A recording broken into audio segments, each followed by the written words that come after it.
Honorable Duale, who was then the majority leader, had taken an amendment to the Public Finance Management Act, and he called it an Amendment to Public Finance Management Act 2014. This amendment was an amendment of the Constitution through an Act of Parliament. And what it did, if you remember my reading of Article 206, it had two exceptions to when money does not enter the consolidated fund, A and B. They added C and D in PFM, because in PFM, it was copy-pasted as per the Constitution Article 206 and pasted. Now they amended it and added C and D in an Act of Parliament to show you how a criminal operates. It was deliberate. And C and D go like this. C, disbursed directly to the suppliers where the loan, in other words, exception to entering the consolidated fund.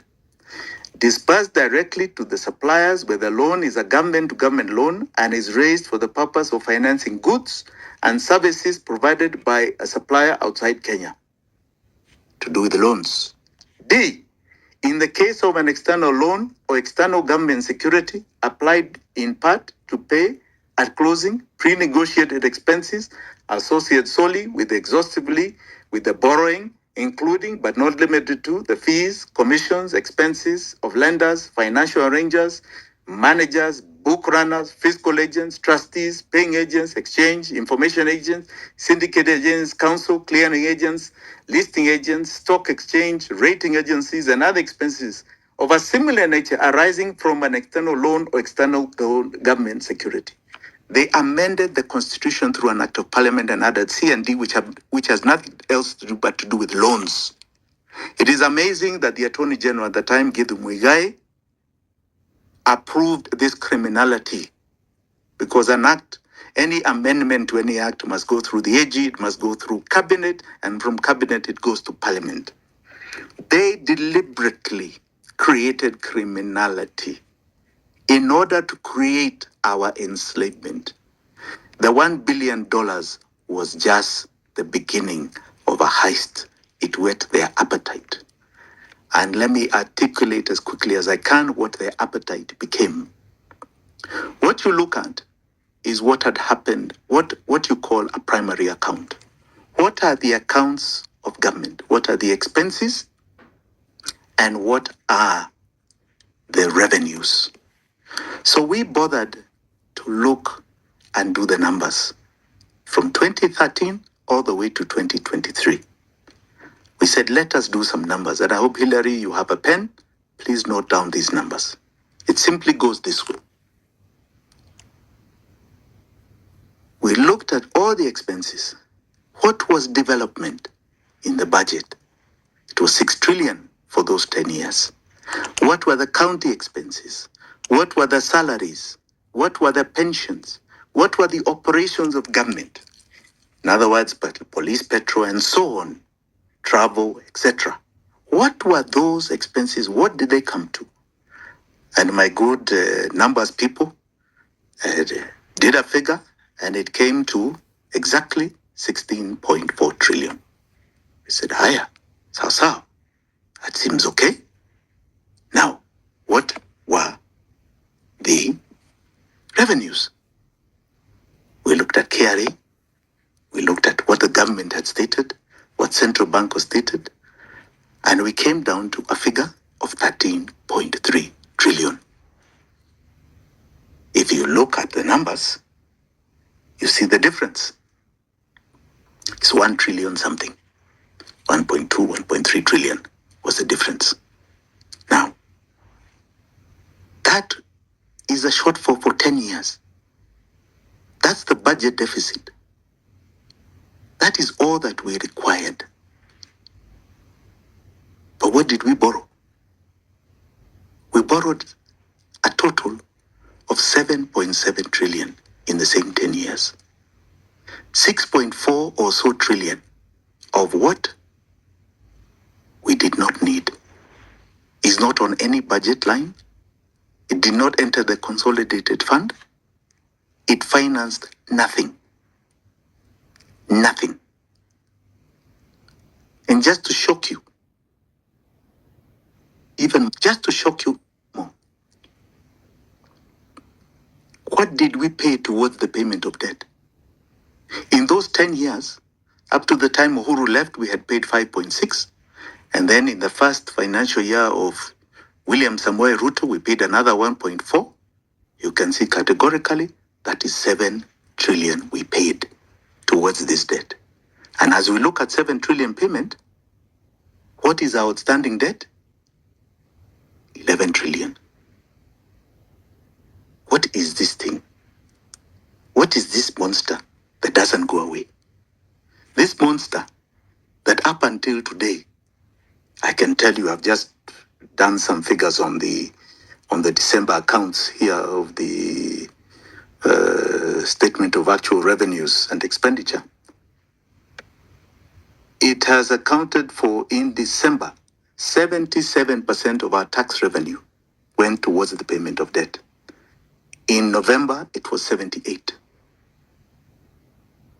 Our taxes are going 70% plus towards nothing else but the payment of this debt. It never ends. These numbers never come down. And more of our taxes, 70 shillings of every 100 plus, is going towards it. If you do not deal with this, you will never deal with it. 1.3 trillion was for 10 years.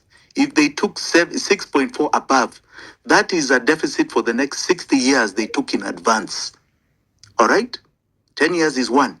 So 6.4 is 10 years, is 60 years that they've taken in advance, that will keep compounding and eating us and eating us and eating us. Every time we produce, anytime we work, anytime we do anything, we are paying 70% of the taxes that we are contributing towards this monster. And yet people are thinking the problem is Ruto flying all over the place, or Ruto stealing here, these peanuts he's stealing. This is the biggest theft to our lives, our livelihoods, our future. It is our enslavement. And unless we say we are going to cut it off, there's nothing else we are doing here. We are wasting time. You can remove Ruto, put who you want. If they do not cut off this thing, it is not about just jailing people. If we do not cut off this slavery, this particular slavery, we are doomed as a nation. And what has happened is that William Ruto, because he was a participant in it, he has enjoyed the spoils of it. He cannot revisit it. He is living the legacy of their regime. That is what has happened. He can't turn it around. He has now got it on his plate. He can't turn it. He knows he has no solution. He knows he's going to fail.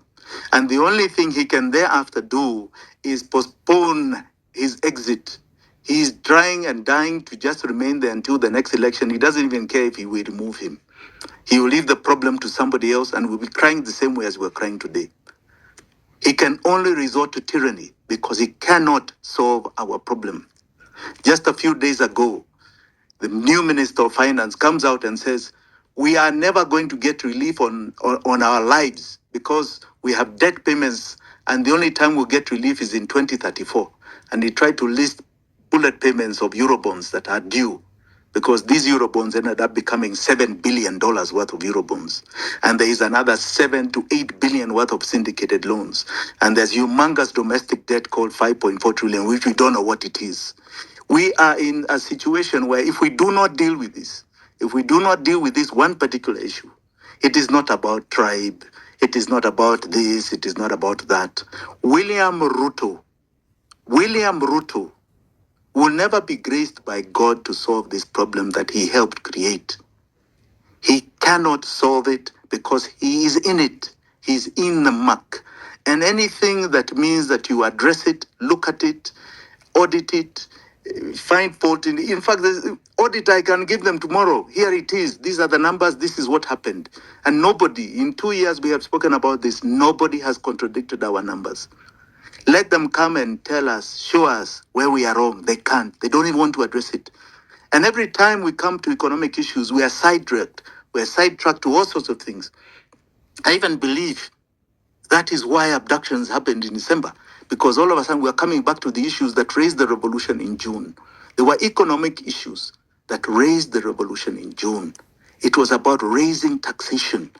When people are already in pain, you're adding more pain. And he was advertising it in his mouth, oh, by the time I get to 2022, 27, will be 22% of of our GDP. I don't know what we're going to tax. He was advertising pain, right? Because in this solution, to solve this problem, you only have two choices. You either raise taxes because you need more revenue, and there are limitations of that, or you go to default, which other countries have done.